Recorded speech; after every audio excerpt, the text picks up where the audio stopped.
وننزل من القرآن ما هو شفاء ورحمة للمؤمنين ولا يزيد الظالمين إلا خسارا. بحمدہ تعالی سورہ بقرہ کے 3 رکوع مکمل ہو چکے ہیں اور چوتھا رکوع جو ہے اس کا درس جاری ہے۔ گزشتہ اتوار کو ہم نے آیت نمبر 33 تک مکمل کیا تھا اور آج آیت وَإِذْ قُلْنَا لِلْمَلَائِكَةِ اسْجُدُوا لِآدَمَ فَسَجَدُوا إِلَّا إِبْلِيسَ، یہاں سے انشاءاللہ العزیز درس کا آغاز ہوگا۔ سورہ بقرہ آیت نمبر 34 وَإِذْ قُلْنَا لِلْمَلَائِكَةِ اسْجُدُوا لِآدَمَ فَسَجَدُوا إِلَّا إِبْلِيسَ۔ اعوذ باللہ من الشیطان الرجیم، بسم اللہ الرحمن الرحیم۔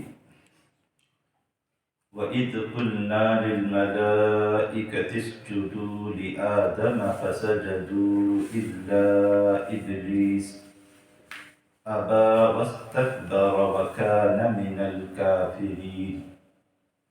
وَقُلْنَا يَا آدَمُ اسْكُنْ أَنْتَ وَزَوْجُكَ الْجَنَّةَ وَكُلَا مِنْهَا رَغَدًا حَيْثُ شِئْتُمَا وَلَا تَقْرَبَا هَٰذِهِ الشَّجَرَةَ فَتَكُونَا مِنَ الظَّالِمِينَ۔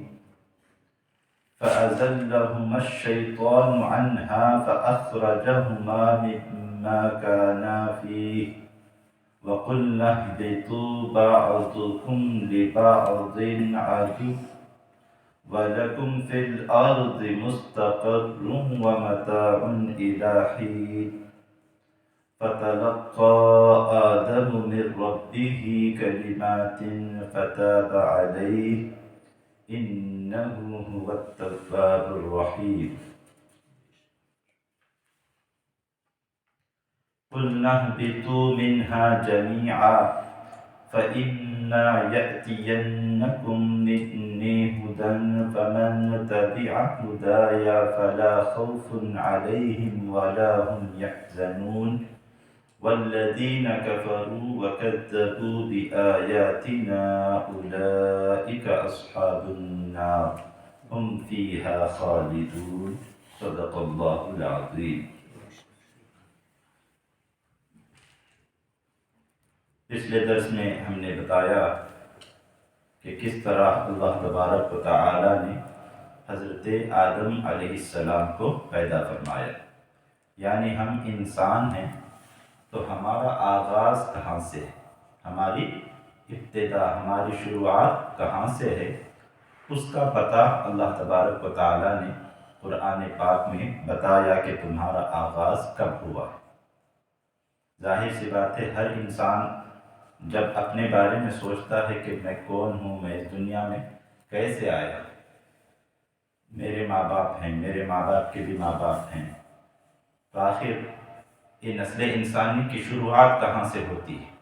ایک عقل مند آدمی جو ہدایت کی تلاش میں ہوتا ہے، وہ اس طریقے پر سوچتا ہے، تو قرآن اس کی ہدایت کرتا ہے کہ تمہارا آغاز کہاں سے ہوا اور تمہیں بنانے والا کون ہے اور اس نے کب تمہیں پیدا فرمایا۔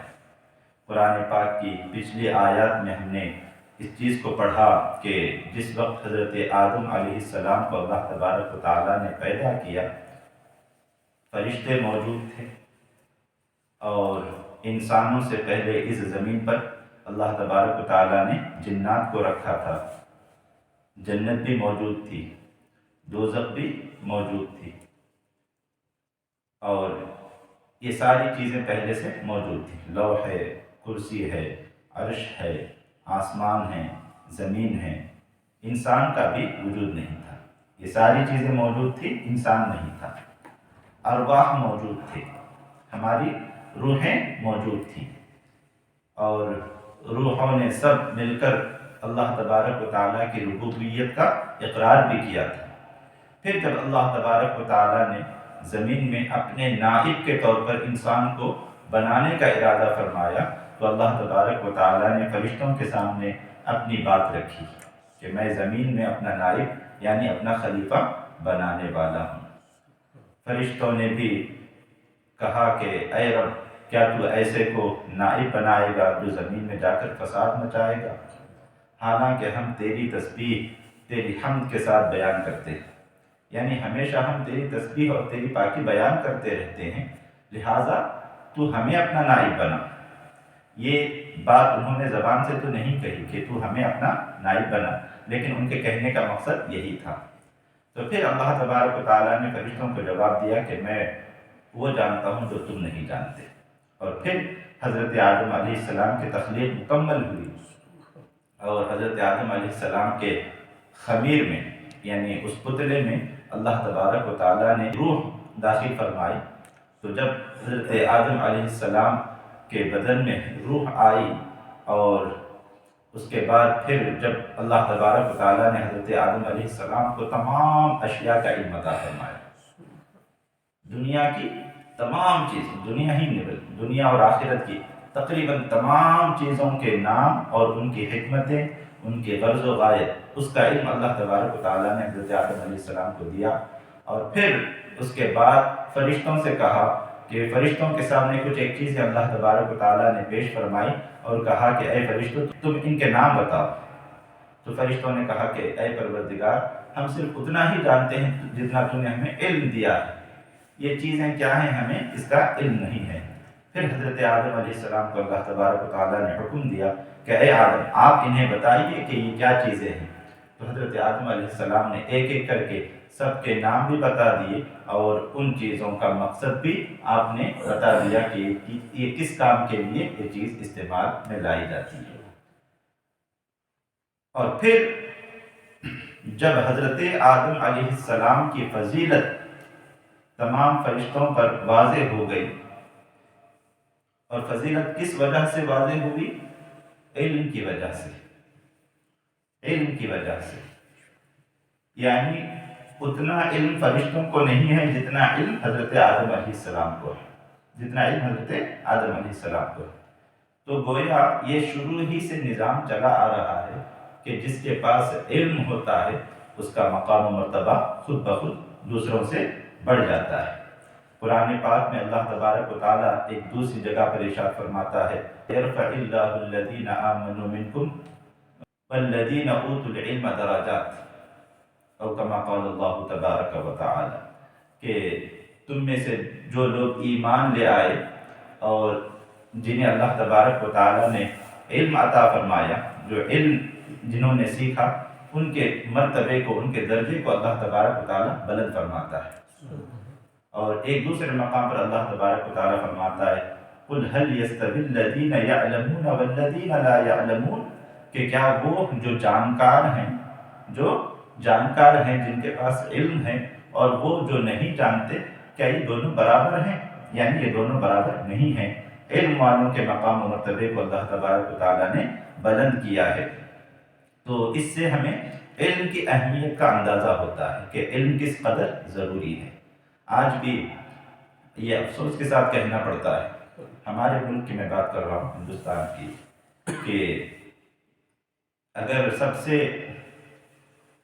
جاہل قوم ہندوستان کی اگر کوئی قوم ہے تو وہ ہماری قوم ہے، مسلمانوں کی قوم، جس میں جہالت کی جو فیصد ہے وہ تقریباً 50 سے زیادہ، بلکہ ہماری آبادی کا یوں سمجھ لیجیے کہ تقریباً 55 سے 60% طبقہ جو ہے آج بھی ہمارے ملک کا ایسا ہے جو جاہل سمجھا جاتا ہے، جن کے پاس علم نہیں ہے۔ حالانکہ ہمارے ہی ملک میں ایک اور قوم، ایک اور مذہب کے ماننے والے پائے جاتے ہیں جو بالکل نہ کے برابر ہیں، جین مذہب کے ماننے والے، یعنی 1% بھی نہیں، پورے ہندوستان کی آبادی کو اگر ہم دیکھیں تو وہ 1% بھی نہیں ہے، لیکن علم کے میدان میں وہ سب سے آگے ہیں۔ 80-90% لوگ ان کے جو ہیں وہ پڑھے لکھے ہوتے ہیں، اور 50% سے زائد لوگ جو ہیں وہ ہوتے ہائر ایجوکیشن حاصل کیے ہوتے ہیں، اعلیٰ تعلیم یافتہ لوگ پائے جاتے ہیں، اور وہی وجہ ہے کہ 1% ہونے کے باوجود بھی علم کے میدان میں آگے ہونے کی وجہ سے اگر ان کے ساتھ کوئی ناانصافی ہوتی ہے تو حکومت سے اپنی بات منوانے کے لیے وہ کبھی روڈوں پر نہیں آتے، بلکہ پورے سسٹم میں ان کے لوگ موجود ہیں۔ اگر کہیں پر بھی ان کو لگتا ہے کہ ہمارے ساتھ ناانصافی ہو رہی ہے تو پھر ان کے لوگ ہیں ان کو جہاں دباؤ ڈالنا چاہیے وہاں پر وہ دباؤ ڈال دیتے ہیں اور ان کا کام ہو جاتا ہے۔ اور ہم ہمارے ملک کی سب سے بڑی اقلیت کے طور پر مانے جاتے ہیں کہ ہمارے ملک کی ہم سب سے بڑی اقلیت ہیں، لیکن علم نہ ہونے کی وجہ سے ہماری قوم کو جو چاہتا ہے جیسے چاہتا ہے ہان کر لے جاتا ہے، اور کبھی کبھار ہم لوگوں کو بہکایا بھی جاتا ہے، اور لوگوں کو پتہ بھی نہیں ہوتا کہ کیا چیز کے لیے ہم روڈ پر اترے ہیں، بس روڈ پر اترتے ہیں اور ہلہ مچاتے ہیں، لیکن روڈ پر اترنے کے باوجود، احتجاج کرنے کے باوجود، لاٹھیاں کھانے کے باوجود، پولیس کے جوتے کھانے کے باوجود ہمارے ساتھ جو ناانصافیاں ہو رہی ہیں اس کا سلسلہ رک نہیں پا رہا۔ اس کی وجہ کیا ہے؟ اس کی وجہ یہ علم نہ ہونا۔ اگر ہماری قوم بھی تعلیم یافتہ ہوتی اور اچھے جو بڑے عہدے ہیں وہاں پر ہمارے لوگ فائز ہوتے، پولیس میں ہمارے لوگ موجود ہوتے، آرمی میں ہمارے لوگ موجود ہوتے، IAS IPS آفیسرز کی شکل میں اگر ہمارے لوگ موجود ہوتے تو پھر ہمارے ساتھ بھی ناانصافی کرنے سے پہلے حکومت سوچتی کہ اگر اس طبقے کے ساتھ کوئی اس طرح کی ہم حرکت کریں گے تو یہ طبقہ تو پڑھا لکھا طبقہ ہے، یہ پھر جو ہے قانونی طور پر ہمارے ساتھ مشکلات کھڑا کر سکتا ہے۔ لیکن علم نہ ہونے کی وجہ سے آج ہمارا یہ حال ہے۔ اللہ تبارک و تعالیٰ ہمیں ہماری قوم کو علم کی اہمیت کو سمجھنے کی توفیق عطا فرمائے۔ ایک تو یہ کہ حضرت آدم علیہ السلام کو فضیلت اللہ تبارک و تعالیٰ نے فرشتوں پر علم کی بنا پر دی، اور دوسری چیز قرآن پاک کی سب سے پہلی جو آیت نازل ہوتی ہے وہ اقرأ بسم ربک الذی خلق، کہ پڑھو اپنے رب کے نام سے جس نے پیدا کیا، یعنی وحی کا نزول ہی اس بات سے ہو رہا ہے کہ تم پڑھو گے تو دنیا میں بھی کامیاب، آخرت میں بھی کامیاب۔ اب جب حضرت آدم علیہ السلام کی فضیلت تمام فرشتوں پر بالکل واضح ہو گئی تو اللہ تبارک و تعالیٰ نے اب فرشتوں کو حکم دیا کہ تم حضرت آدم کو سجدہ کرو۔ ایک چیز یہاں میں پہلے عرض کر دوں کہ انبیاء کرام افضل ہیں یا فرشتے افضل ہیں؟ اہل سنت و جماعت کا عقیدہ یہ ہے کہ انبیاء کرام افضل ہیں۔ سب سے پہلی وجہ تو یہی آیت ہے وَإِذْ قُلْنَا لِلْمَلَائِكَةِ اسْجُدُوا لِآدَمَ، کہ یہاں پر حضرت آدم علیہ السلام کو مسجود ملائکہ بنایا گیا، یعنی حضرت آدم علیہ السلام کے سامنے فرشتوں نے سجدہ کیا، اور کوئی اگر کسی کا سجدہ کرتا ہے تو گویا وہ اس کی عظمت کا خود بخود اقرار کر رہا ہوتا ہے کہ آپ مجھ سے بڑے ہو، ٹھیک ہے؟ تو گویا فرشتوں نے خود اس بات کا اظہار کر دیا کہ اے آدم آپ اللہ کے نبی ہو اور آپ ہم سے افضل ہو، اسی وجہ سے فرشتوں نے حضرت آدم کو سجدہ کیا۔ اور بھی کئی احادیث ہیں اور دیگر آیتیں بھی ہیں، خود حضور اکرم صلی اللہ تعالیٰ علیہ وسلم کی حدیث پاک کی ہے کہ اس زمین پر میرے 2 وزیر وہ حضرت ابو بکر اور حضرت عمر ہیں، اور آسمانوں میں میرے 2 وزیر جبرائیل اور میکائیل ہیں۔ تو ظاہر سی بات ہے گویا حضور بادشاہ ہوئے اور جبرائیل اور میکائیل یہ دونوں فرشتے جو ہے آپ کے وزیر ہوئے۔ تو جو وزیر ہوتا ہے وہ بادشاہ سے افضل تھوڑی نہ ہوتا ہے، بلکہ بادشاہ افضل ہوتا ہے۔ تو انبیاء کرام جو ہے یہ فرشتوں سے افضل ہیں۔ مرسلین ملائکہ حضرت جبرائیل علیہ السلام ہیں، اور حضرت میکائیل علیہ السلام ہیں، حضرت اسرائیل علیہ السلام ہیں، حضرت اسرافیل علیہ السلام ہیں۔ یہ 4 جلیل القدر فرشتے ہیں، ان کا مقام و مرتبہ بلند ہے، لیکن انبیاء کرام سے بڑا نہیں، بلکہ انبیاء کرام ان سے بھی افضل ہیں۔ انبیاء کرام کے بعد پھر ان کا مقام اور مرتبہ آتا ہے۔ جب اللہ تبارک و تعالیٰ نے حضرت آدم علیہ السلام کو سجدہ کرنے کا فرشتوں کو حکم دیا تو فرشتوں نے سجدہ بجا لایا۔ سجدہ 2 طرح کا ہوتا ہے، ایک کو ہم کہتے ہیں سجدہ عبادت، یعنی کسی کو اپنا معبود سمجھ کر سجدہ کرنا، تو یہ سجدہ جو ہے کبھی بھی غیر اللہ کے لیے نہ شروع سے ہی جائز نہیں ہے، ٹھیک ہے؟ خدا سمجھ کر، معبود سمجھ کر سجدہ کرنا جو ہے اللہ تبارک و تعالیٰ کے علاوہ کسی اور کے لیے یہ جائز ہی نہیں، اس لیے کہ اللہ تبارک و تعالیٰ اکیلا ہے اور اس کے علاوہ کسی اور کے لیے معبود سمجھ کر سجدہ کرنا یہ جائز نہیں ہے۔ لیکن دوسرا سجدہ ہے سجدہ تعظیمی، سجدہ تعظیمی، یعنی ہم سامنے والے کو اپنا خدا یا اپنا معبود تو نہیں مان رہے ہیں، لیکن از راہ تعظیم ہم سامنے والے کے سامنے جو ہے سجدہ کر رہے ہیں۔ تو کیا سجدہ تعظیمی یہ جائز ہے؟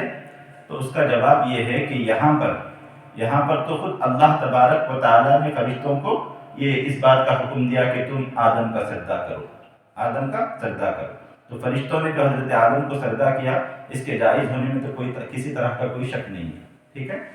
لیکن اس کے علاوہ بھی اس سے پہلے، ہماری امت سے پہلے، حضور اکرم صلی اللہ تعالیٰ علیہ وسلم کی آمد سے پہلے دیگر امتوں میں، جیسے حضرت یوسف علیہ السلام کو جو ہے خود حضرت یعقوب نے، آپ کی حضرت یوسف کی والدہ ماجدہ نے اور دیگر بھائیوں نے جو ہے سجدہ کیا تھا، تو دیگر امتوں میں سجدہ تعظیمی جائز تھا، سجدہ تعظیمی جائز تھا، لیکن اس امت میں سجدہ تعظیمی حرام ہے۔ سجدہ عبادت تو کسی کے لیے جائز نہیں اور کبھی بھی جائز نہیں تھا، لیکن سجدہ تعظیمی پچھلی امتوں میں جائز تھا، لیکن اس امت میں، اس شریعت میں جو ہے سجدہ تعظیمی کو بھی حرام قرار دیا گیا۔ ایک مرتبہ حضور اکرم صلی اللہ تعالی علیہ وسلم کی بارگاہ میں ایک اونٹ آ کر اس نے سجدہ بجا لایا، تو صحابہ کرام جو وہاں پر موجود تھے انہوں نے حضور کی بارگاہ میں عرض کیا کہ یا رسول اللہ، اگر یہ اونٹ آپ کو سجدہ کر رہا ہے تو آپ ہمیں اجازت دیجئے کہ ہم اس سے زیادہ آپ کو سجدہ کرنے کا حق رکھتے ہیں۔ تو حضور اکرم صلی اللہ تعالی علیہ وسلم نے فرمایا نہیں۔ آگے آپ ارشاد فرماتے ہیں لو كنت آمر احدا ان يسجد لاحد لامرت المرأة ان تسجد لزوجها، یعنی میری اس شریعت میں کسی کے لیے بھی سجدہ کرنے کی اجازت نہیں ہے، یعنی سجدہ تعظیمی کی بھی اجازت نہیں ہے۔ جسٹ ان کیس اگر میں اس امت میں کسی کو کسی کا سجدہ کرنے کا حکم دیتا بھی تو وہ عورت تھی جس کو میں اس بات کا حکم دیتا کہ وہ اپنے شوہر کے لیے سجدہ بجائے، اپنے شوہر کا وہ سجدہ کرے۔ یعنی اس حدیث پاک میں ایک چیز تو ہمیں یہ سمجھ میں آ رہی ہے کہ کسی کے لیے بھی سجدہ تعظیمی جو ہے وہ جائز نہیں ہے، اور دوسری چیز جو ہمیں سمجھ میں آ رہی ہے وہ یہ ہے کہ بیوی پر شوہر کے حقوق بہت ہی اہم ہیں۔ شوہر کا مقام و مرتبہ اللہ تبارک و تعالیٰ نے بہت ہی بلند کیا ہے، بہت ہی بلند کیا ہے، اس کی وجہ بھی ہے، اس لیے کہ جب نکاح ہو جاتا ہے تو اس عورت کا ہر طرح سے ذمہ دار جو ہے اس کا شوہر ہو جاتا ہے، ہر طرح سے اس کی ہر ایک ذمہ داری شوہر کے اوپر لازم ہے کہ وہ اٹھائے، اس کا ہر خرچہ جو ہے نا وہ شوہر کی ذمہ آ جاتا ہے۔ وہ اگر بیمار ہو جائے تو اس کا علاج کرانا، اس کے لیے کپڑوں کا انتظام کرنا، پوری زندگی اس کے لیے نان و نفقے کا انتظام کرنا، پوری زندگی اس کے لیے چھت کا انتظام کرنا، یہ شوہر کی ذمہ داری ہے۔ اسی وجہ سے شوہر کے مقام مرتبے کو اللہ تبارک و تعالیٰ نے بلند کیا ہے۔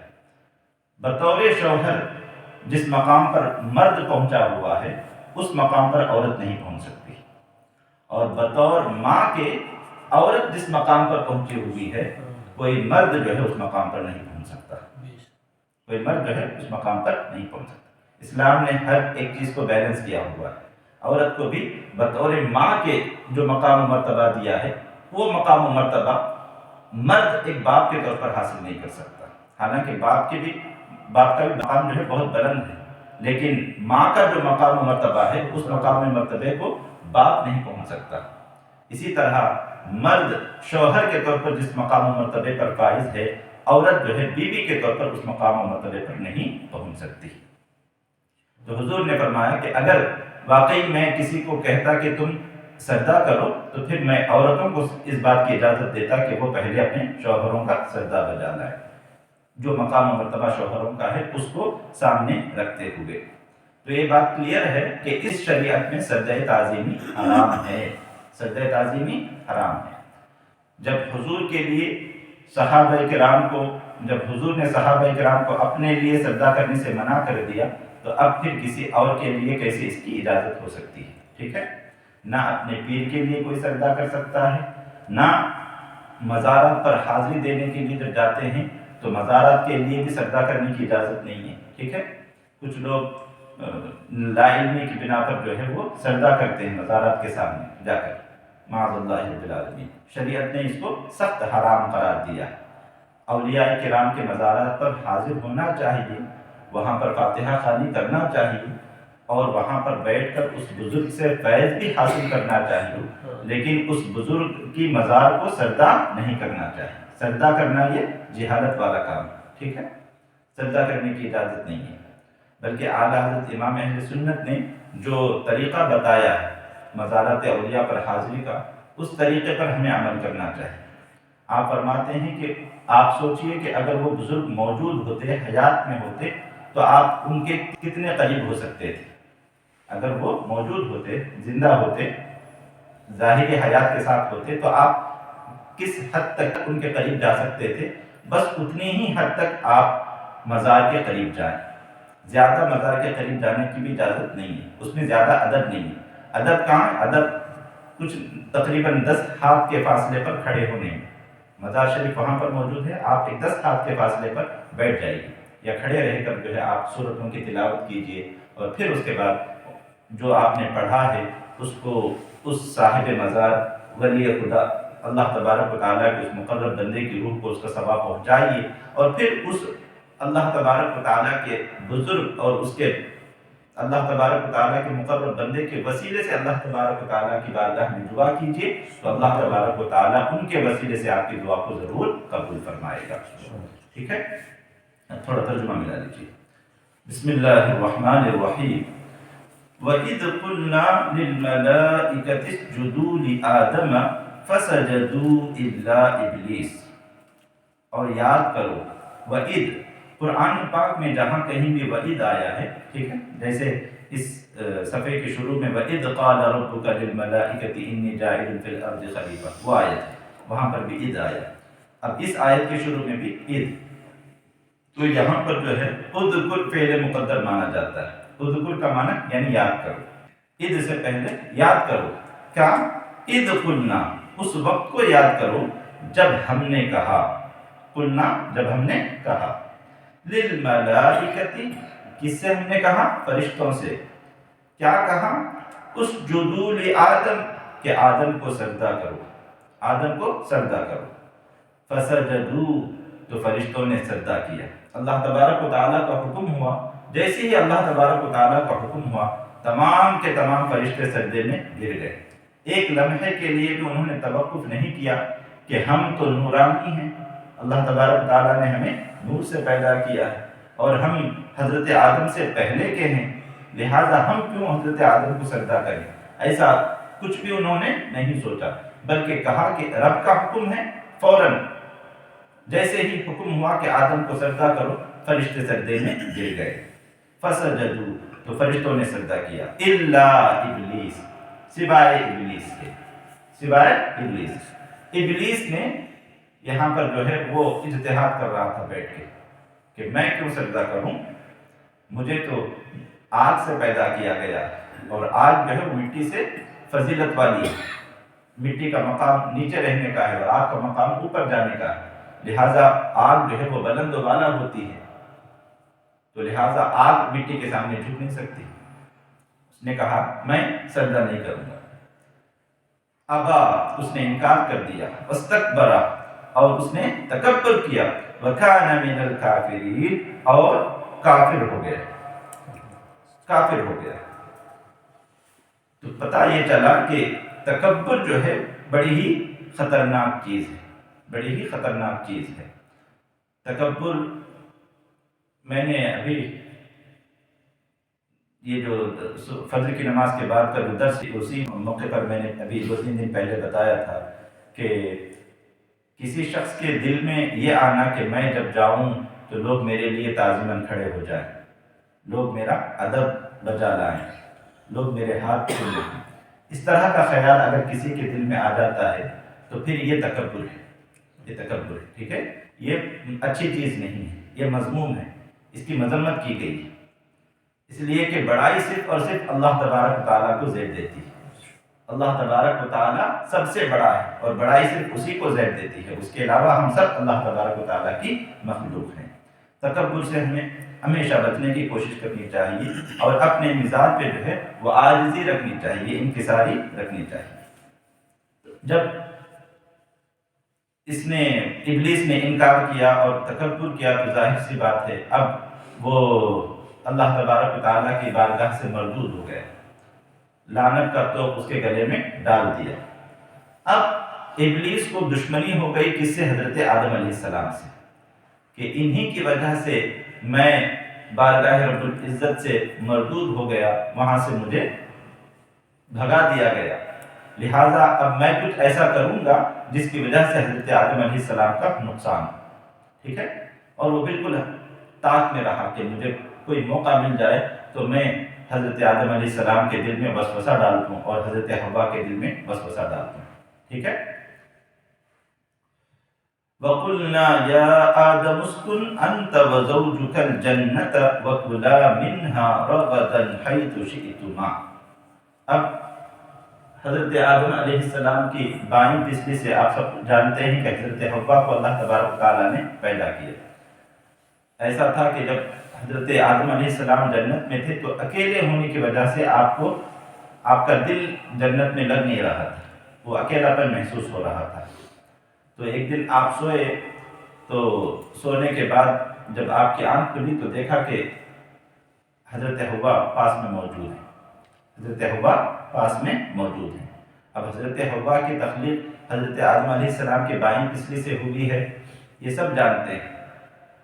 تو حضرت حوا کو دیکھا کہ یہ کون ہے، تو ظاہر سی بات ہے حضرت حوا کو دیکھنے کے بعد آپ کے اندر جو اکیلا پن تھا وہ اکیلا پن جاتا رہا کہ اب مجھ جیسا ہی ایک دوسرا فرد جو ہے میرے سامنے موجود ہے۔ اور ظاہر سی بات ہے آپ عورت تھی، آپ مرد تھے، تو عورت کی طرف مرد کو رغبت ہوتی ہے اور عورت کو جو ہے مرد کی طرف جو ہے وہ رغبت ہوتی ہے۔ تو جب حضرت آدم علیہ السلام حضرت حوا کے قریب جانا چاہا، آپ قریب ہونے کا آپ نے ارادہ کیا، تو اللہ تبارک و تعالیٰ نے کہا کہ پہلے ان کا مہر ادا کرو، ان کا مہر ادا کرو۔ اور مہر کیا تھا؟ حضور اکرم صلی اللہ تعالیٰ علیہ وسلم پر درود پڑھنا، حضور اکرم صلی اللہ تعالیٰ علیہ وسلم پر درود پڑھنا۔ اور درود جیسے ہی حضور اکرم صلی اللہ تعالیٰ علیہ وسلم پر آپ نے پڑھا تو اللہ تبارک و تعالیٰ نے خود حضرت آدم اور حضرت حوا کا نکاح فرمایا اور پھر یہ دونوں میاں بیوی کے رشتے میں بدل گئے۔ تو نکاح کا رشتہ وہ عظیم رشتہ ہے جس کو اللہ تبارک و تعالیٰ نے جنت میں قائم فرمایا، جنت میں قائم فرمایا۔ کتنا پاکیزہ رشتہ ہے، آج اس رشتے کی ہم اہمیت کھو رہے ہیں، ٹھیک ہے۔ نوجوانوں کو پتہ ہی نہیں ہے کہ نکاح یہ کس قدر عظیم رشتہ ہے۔ اس رشتے کا آغاز جو ہے وہ جنت میں ہوا ہے۔ اگر اس کی نزاکت کو ہم سمجھ لیں تو پھر میاں بیوی کے درمیان طلاق اور خلا کے یہ جو واقعات بہت زیادہ پیش آ رہے ہیں یہ واقعات نہ پیش آئیں، ٹھیک ہے۔ لوگوں کو پتہ نہیں ہے کہ نکاح کیا ہے، اسی وجہ سے جو ہے وہ سمجھتے ہیں کہ بس میں نے ایجاب و قبول سے نکاح ہو جاتا ہے اور مرد جب چاہے طلاق دے لے یا عورت جب چاہے جو ہے وہ خلا کا مطالبہ کر لے۔ ایسا نہیں ہے، بلکہ ایک مرتبہ نکاح کے بندھن میں بندھ جانے کے بعد یہ ہر مرد کی ذمہ داری ہوتی ہے کہ وہ ہر طریقے سے اس رشتے کو نبھانے کی کوشش کرے۔ اسی طرح عورت کی بھی ذمہ داری ہوتی ہے کہ اگر تھوڑی بہت کمیاں ہو رہی ہیں تو ان کو برداشت کرتے ہوئے اس رشتے کو پائے تکمیل تک پہنچانے کی وہ بھی اخلاص کے ساتھ کوشش کرے، آخر دم تک جو ہے ساتھ نبھانے کی دونوں ایک دوسرے کے ساتھ کوشش کریں۔ طلاق اور خلا جو ہے یہ حل نہیں ہے، ورنہ ایک مرتبہ طلاق ہو جاتی ہے۔ جنون کیسز کی بات نہیں کر رہا ہوں، عمومی طور پہ آج کل بنگلور میں چونکہ میں دارالقضا میں تھا تو میں نے یہ چیزیں بہت قریب سے دیکھا۔ نوجوان بچے بچیاں 18-19 سال کی عمر میں جو ہے وہ بھاگ کر شادی کر لیتے ہیں اور پھر اس کے بعد جب گھر بسانے کا وقت آتا ہے اور ذمہ داریاں ان کے اوپر آتی ہیں، بچے ہو جاتے ہیں، تو پھر وہ ذمہ داری نبھا نہیں پاتے تو پھر خلا طلاق کی نوبت آ جاتی ہے۔ لیکن ایک مرتبہ طلاق ہو جاتی ہے یا خلا ہو جاتا ہے تو پھر دوسرا نکاح کرنا دونوں کے لیے بہت مشکل ہو جاتا ہے، اور پھر دوسرے نکاح کو بھی اگر ہو بھی جائے کہیں پر تو پھر اس نکاح کو بھی باقی رکھنا ان کے لیے بہت بڑا ٹاسک ہو جاتا ہے۔ جب بھی بات آتی ہے تو سامنے والا فوراً کہہ دیتا ہے کہ تمہاری انہی عادتوں کی وجہ سے پہلی بیوی نے بھی تمہیں چھوڑ دیا، تمہاری انہی باتوں کی وجہ سے تمہیں پہلے شوہر نے بھی تمہیں چھوڑ دیا، اور پھر جو ہے وہاں پر پھر بات جو ہے وہ ٹوٹنے تک پہنچ جاتی ہے، تو پھر وہ سلسلہ چلتا رہتا ہے۔ تو پہلے ہی نکاح میں آدمی کو جو ہے جہاں پسند ہے وہاں پر عذروِ شرع جو ہے وہ نکاح کا پیغام پہنچائے، اور پھر عذروِ شرع جو ہے آسانی کے ساتھ نکاح کر لے تو اس نکاح میں برکت بھی ہوگی اور اس نکاح میں پائیداری بھی ہوگی۔ تو ابلیس نے کیا کیا، حضرت آدم اور حضرت حوا جو ہے یہ دونوں جنت میں رہ رہے تھے۔ اللہ تبارک و تعالیٰ نے حضرت آدم اور حضرت حوا سے فرمایا وَقُلْنَا، اور ہم نے کہا یا آدم، اے آدم، اسکن انت وزوجک الجنہ، تم اور تمہاری بیوی جنت میں رہو، تم اور تمہاری بیوی حضرت حوا جنت میں رہو، وَكُلَا مِنْهَا رَغَدًا حَيْثُ شِئْتُمَا، وَكُلَا، اور تم دونوں کھاؤ، منہا اس جنت سے، رغدن بلا روک ٹوک، بلا روک ٹوک، یعنی یہاں پر تمہیں کسی بھی طرح کی کوئی رکاوٹ نہیں، جو چاہے تم کھا سکتے ہو، حیث شئتما، جہاں سے تم چاہو، حیث شئتما، جہاں سے تم چاہو، جہاں چاہے جا سکتے ہو اور جو نعمت جنت کی چاہو کھا سکتے ہو۔ وَلَا تَقْرَبَا هَٰذِهِ الشَّجَرَةَ فَتَكُونَا مِنَ الظَّالِمِينَ، سوائے ایک درخت کے، اللہ تبارک و تعالیٰ نے منع کر دیا تھا کہ ایک درخت کے قریب نہیں جانا ہے، باقی اس درخت کے پھل کے علاوہ باقی جنت کی ساری نعمتیں تمہارے لیے حلال ہیں، اور جنت میں تم جہاں چاہے جا سکتے ہو، کوئی رکاوٹ نہیں ہے۔ وَلَا تَقْرَبَا، اور قریب نہ جانا، هَٰذِهِ الشَّجَرَةَ، اس درخت کے، فَتَكُونَا مِنَ الظَّالِمِينَ، تو پھر تم دونوں حد سے بڑھنے والوں میں سے ہو جاؤ گے۔ ٹھیک ہے، اب وہ درخت کیا تھا اس میں کئی اقوال ہیں، بلکہ بہتر یہ ہے کہ ہم یہ کہیں کہ اللہ تبارک و تعالیٰ بہتر جانتا ہے کہ وہ درخت کیا تھا اور اس کا پھل کیا تھا۔ گندم کی بات آتی ہے، انگور کی بات آتی ہے، اسی طرح اور بھی دیگر پھلوں کے نام آتے ہیں، لیکن مستند روایت سے جو ہے وہ چیزیں ثابت نہیں ہیں، تو ہم صرف اتنا کہیں گے کہ اللہ تبارک و تعالیٰ بہتر جانتا ہے۔ کوئی ایک پیڑ تھا، کوئی ایک درخت تھا جس کے پھل سے اللہ تبارک و تعالیٰ نے حضرت آدم اور حضرت حوا کو روکا۔ اب حضرت آدم اور حوا کئی سال تک جنت میں رہے، کئی سال تک جنت میں رہے، اور ابلیس جو ہے وہ طاق میں رہا کہ کسی طریقے سے جو ہے میں وسوسہ ڈالوں، کسی طریقے سے میں وسوسہ ڈالوں۔ تو اس نے جو ہے آخر میں ایک بار موقع دیکھا، اور موقع دیکھنے کے بعد اس نے وسوسہ ڈالا حضرت آدم علیہ السلام کے دل میں اور حضرت حوا کے دل میں کہ یہ جو درخت سے ہمیں روکا گیا ہے اس میں وجہ یہ ہے کہ اگر اس درخت کے پھل کو آپ لوگ کھا لو گے تو پھر ہمیشہ ہمیشہ اس جنت میں تم رہ لو گے، ہمیشہ ہمیشہ اس جنت میں تم رہو گے۔ تو حضرت آدم اور حضرت حوا کو اللہ تبارک و تعالیٰ کا قرب ان کو پسند تھا کہ جنت پہ رہیں گے تو اللہ تبارک و تعالیٰ کی بارگاہ سے ہم قریب رہیں گے، تو انہوں نے سوچا کہ یہ جو ہمیں اس درخت سے روکا گیا ہے یہ اس میں کوئی زیادہ تاکید نہیں ہے، یعنی یہ ہمیں جو روکنا ہے وہ بس مکروہ تنزیہی کے درجے میں ہمیں روکا گیا ہے، مکروہ تحریمی کے درجے میں روکا نہیں گیا ہے، یعنی اگر ہم کھا لیں تو مطلب وہ چیز ناپسند ہے، لیکن ایسا نہیں ہے کہ مطلب یہ چیز ہمارے لیے حرام ہے۔ حضرت آدم علیہ السلام سے جو ہے اجتہادی خطا واقع ہوئی، اجتہادی خطا، اور اجتہادی خطا دراصل جو ہے یہ معتوب نہیں ہوتی، یعنی اس پر جو ہے ہم طعن و تشنیع نہیں کر سکتے۔ تو جب یہ وسوسہ شیطان کی طرف سے آیا اور شیطان نے قسم دی کہ میں اللہ کی قسم کھا کر یہ بات کہہ رہا ہوں کہ میں تمہارا خیر خواہ ہوں، تو حضرت آدم اور حضرت حوا نے سوچا کہ کوئی بھلا اللہ کا نام لے کر، اللہ کے نام کی قسم اٹھا کر جو ہے کیا کوئی غلط بات کہہ سکتا ہے؟ تو ان کو اعتماد ہو گیا کہ ہو سکتا ہے کہ یہی بات کہ اگر ہم اس پھل کو کھا لیں تو جس فرشتوں کی طرح ہو جائیں گے اور ہمیشہ ہمیشہ اس جنت میں ہم رہیں گے، اگر ہم جنت میں ہمیشہ رہے تو پھر اللہ تبارک تعالیٰ کا قرب بھی ہمیں ہمیشہ ہمیشہ حاصل ہو جائے گا۔ تو سب سے پہلے حضرت حوا نے پھل کو کھایا، حضرت حوا نے، اور پھر آپ نے کھانے کے بعد اس پھل کو حضرت آدم کو دیا، تو حضرت آدم نے بھی وہ پھل کھا لیا۔ جیسے ہی حضرت آدم نے پھل کھایا تو حضرت آدم کا لباس اور حضرت حوا کا جو لباس تھا جنتی لباس، وہ لباس آپ کے بدن سے اتر گیا، برہنہ ہو گئے دونوں. اور جیسے ہی برہنہ ہوئے تو فوراً جنت کے جو درخت تھے ان کے پتوں کو اٹھا کر حضرت حوا اور حضرت آدم علیہ السلام دونوں نے جو ہے وہ اپنی شرمگاہوں کو چھپایا جنت کے درخت کے پتوں سے. اور پھر اس کے بعد حکم ہوا کہ اچھا اب تم دونوں زمین پر اترو. فَأَزَلَّهُمَا الشَّيْطَانُ عَنْهَا، تو شیطان نے ان دونوں کو لغزش دی، عنہا جنت سے، فَأَخْرَجَهُمَا مِمَّا كَانَا فِيهِ، اور اس جنت سے ان کو نکلوا دیا، ان دونوں کو نکلوا دیا وسوسہ ڈال کے. اس ساری تفصیل جو ہے آگے سورہ انفال میں آ رہی ہے، جس میں ابلیس نے جو ہے وہ قسم کھائی تھی اور قسم کھا کر اس نے جو باتیں بتائی وہ پوری تفصیل قرآن پاک کی تقریباً 6 سورتوں میں جو ہے وہ حضرت آدم علیہ السلام کی تخلیق اور فرشتوں کا سجدہ کرنا، ابلیس کا سجدہ نہ کرنا، اس کو اللہ تبارک و تعالیٰ نے تفصیل کے ساتھ بیان کیا ہے. تقریباً 6 سورتوں میں اس کا بیان ہمیں پڑھنے کو ملتا ہے. وَقُلْنَا اهْبِطُوا، اور ہم نے کہا کہ اتر جاؤ، اتر جاؤ. اب دیکھیے یہاں پر اہبطوا جو ہے یہ جمع کا صیغہ لایا گیا، حالانکہ اس سے پہلے جو صیغے تھے وہ دونوں تثنیہ کے صیغے تھے. جیسے اسکن انت وزوجک، تم اور تمہاری بیوی دونوں جنت میں رہو، وکلا، اور تم دونوں کھاؤ، حیث شئتما، تم دونوں جہاں چاہو جا سکتے ہو، ولا تقربا، اور تم دونوں قریب نہ جاؤ. یہ سب تثنیہ کے صیغے تھے. فتکونا من الظالمین، تو پھر تم دونوں حد سے بڑھنے والوں میں سے ہو جاؤ گے. لیکن یہاں پر اہبطوا یہ جمع کا صیغہ لایا گیا، یہاں پر تثنیہ نہیں ہے.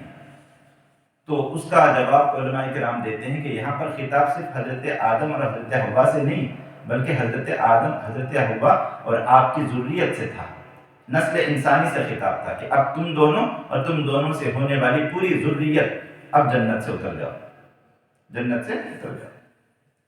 وَقُلْنَا اهْبِطُوا، اور ہم نے کہا اتر جاؤ، بَعْضُكُمْ لِبَعْضٍ عَدُوٌّ، تم میں سے ایک دوسرے کا دشمن ہوگا.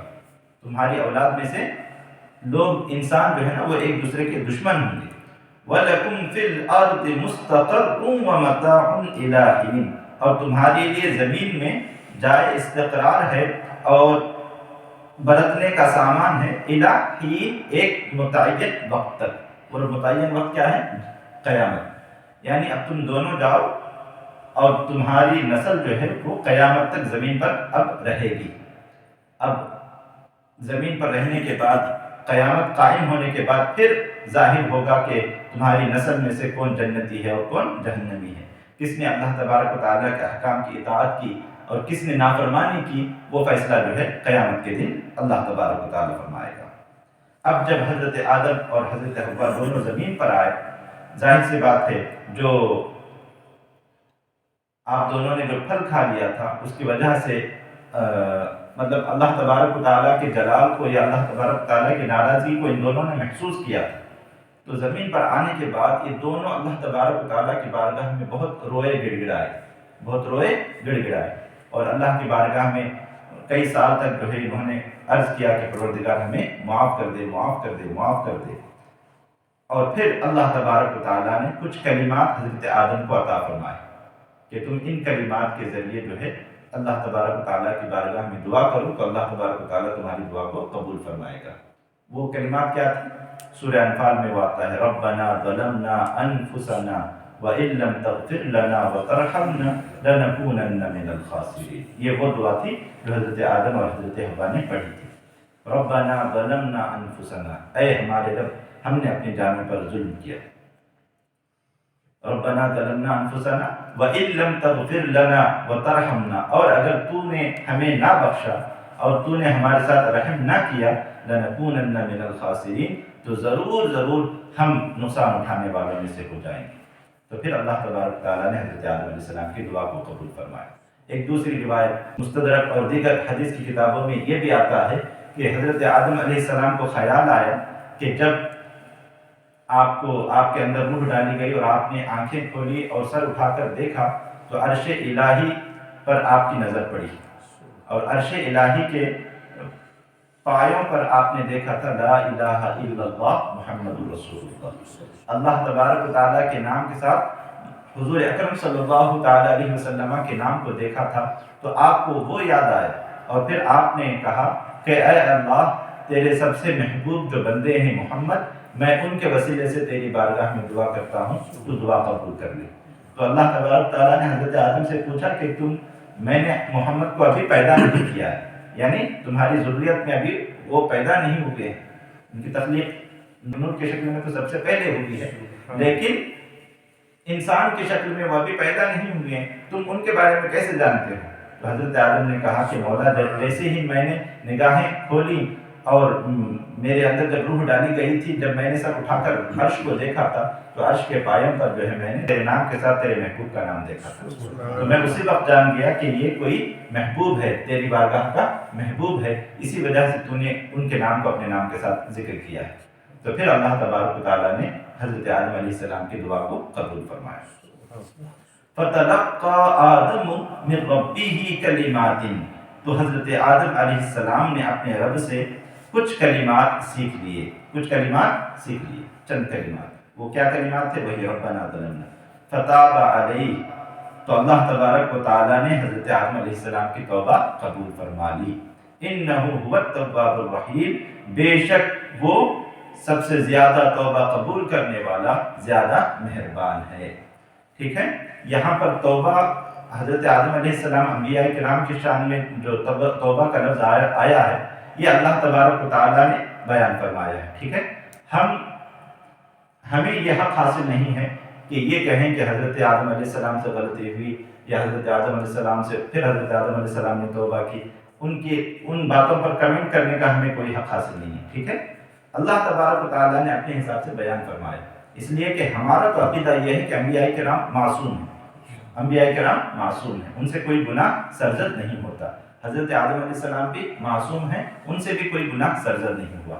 یہ جو غلطی آپ سے لاحق بھی ہوئی، سرزد بھی ہوئی، تو وہ غلطی جو ہے وہ اجتہادی خطا تھی، اور اجتہادی خطا میں جو ہے آدمی معتوب نہیں ہوتا ہے، اس پر اطاعت نہیں کیا جاتا ہے، اس کو غلط نہیں کہہ سکتے، بلکہ اس پر بھی اللہ تبارک و تعالیٰ اجر عطا فرماتا ہے۔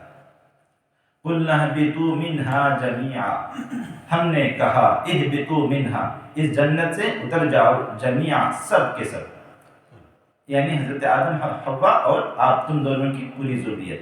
فَإِمَّا يَأْتِيَنَّكُم مِّنِّي هُدًى، بس اگر میری طرف سے ہدایت آئے تمہاری طرف، فَمَن تَبِعَ، تو جس نے ہدایہ میری ہدایت کی پیروی کی، فَلَا خَوْفٌ عَلَيْهِمْ وَلَا هُمْ يَحْزَنُونَ، تو ان پر نہ کوئی خوف ہے اور نہ ہی وہ رنجیدہ ہوں گے۔ یعنی اب زمین پر جانے کے بعد میرے احکامات آئیں گے تمہارے پاس، میرے رسول آئیں گے، میرے نبی آئیں گے، جو میرے احکامات تم تک پہنچائیں گے، تمہاری ذریت تک پہنچائیں گے، تو جو میری ہدایت کی پیروی کرے گا اسے پھر کسی چیز سے ڈرنے کی کوئی ضرورت نہیں ہے۔ ٹھیک ہے، وَلَا هُمْ يَحْزَنُونَ، اور نہ ہی وہ رنجیدہ ہوں گے۔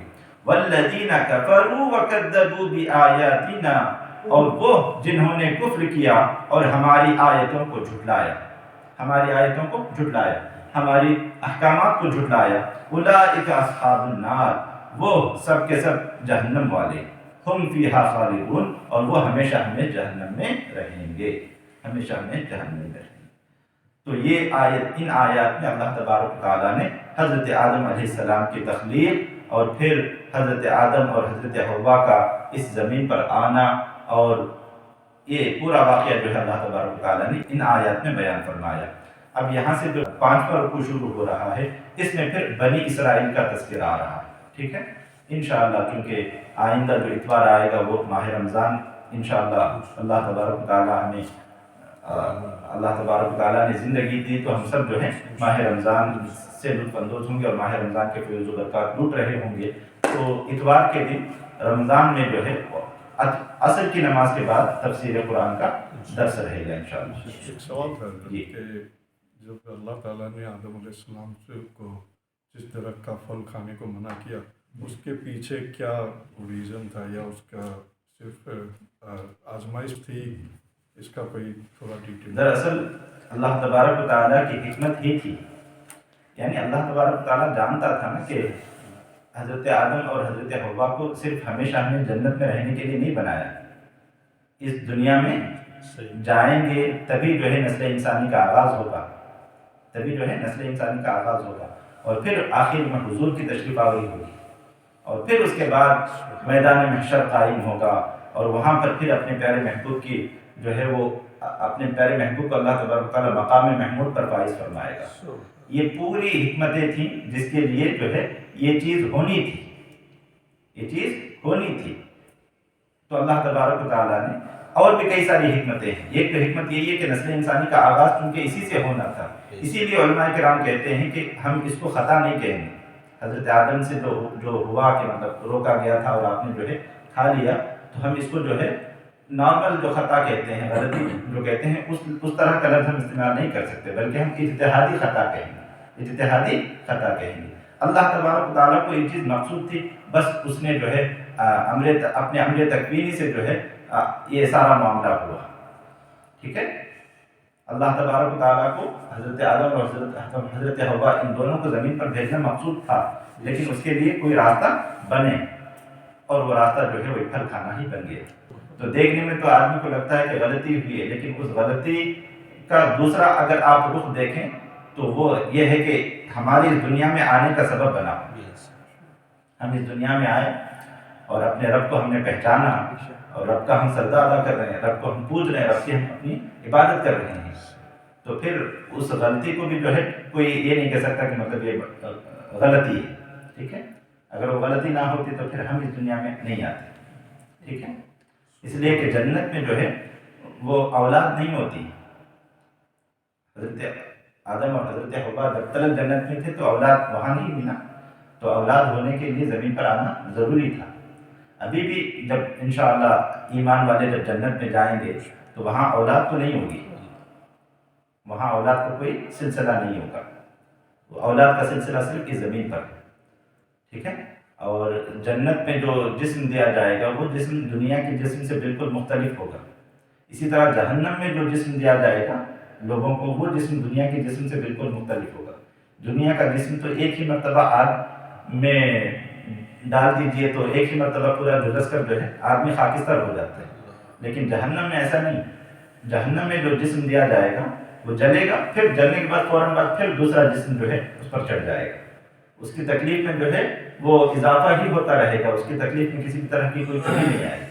ایک مرتبہ جل گیا، فوراً جو ہے دوسرا وہ جسم ایسا ہوگا کہ فوراً پھر چمڑا چڑھ جائے گا، پھر دوبارہ جل رہا ہے، پھر اسے جلنے کی تکلیف ہو رہی ہے، پھر جل گیا تو پھر دوبارہ جو ہے چمڑا چڑھ جائے گا، اس طرح کا جسم ہوگا۔ تو جہنم میں بلکہ قبر سے جب ہم اٹھائے جائیں گے، قبروں سے جب ہم اٹھائے جائیں گے، اس وقت جو ہمیں جسم دیا جائے گا وہ ایک الگ جسم ہوگا۔ ابھی جو جسم ہے اس جسم سے وہ بالکل مختلف جسم ہوگا۔ یہی وجہ ہے کہ وہ جسم سورج جو ہے وہ سوا نیزے کے فاصلے پر ہونے کے باوجود اور زمین جو ہے وہ تانبے کی ہوگی، اس کے باوجود بھی اگر یہ ہمارا جسم پوری طریقے سے جھلس نہیں رہا ہے تو اس کی وجہ وہی ہے کہ وہ جسم یہ جسم نہیں ہے۔ اس وقت جو جسم دیا جائے گا وہ جسم اب کا جسم نہیں ہے، اب کے جسم کی طرح ہوگا تو پھر وہ ابھی اتنی دور پہ سورج رہتا ہے تو بھی جو ہے اس کی تپش کو ہم برداشت نہیں کر پاتے ہیں، ٹھیک ہے، تو وہ دوسرا جسم ہوگا۔ تو جنت کے معاملات الگ۔ بسم اللہ الرحمن الرحیم، الحمدللہ رب العالمین، اللہم صلی علی سیدنا و مولانا محمد معدن الجود والکرم وآلہ وصحبہ وبارک وسلم۔ اللہم انت السلام ومنک السلام وإلیک یرجع السلام، فحینا ربنا بالسلام وأدخلنا الجنة دار السلام، تباركت ربنا وتعاليت يا ذا الجلال والإكرام۔ اللهم أعنا على تلاوة القرآن وذكرك وشكرك وحسن عبادتك، اقرأ الفاتحة۔ صلى الله تعالى على خير خلقه محمد وآله وصحبه أجمعين برحمتك يا رحمة الله۔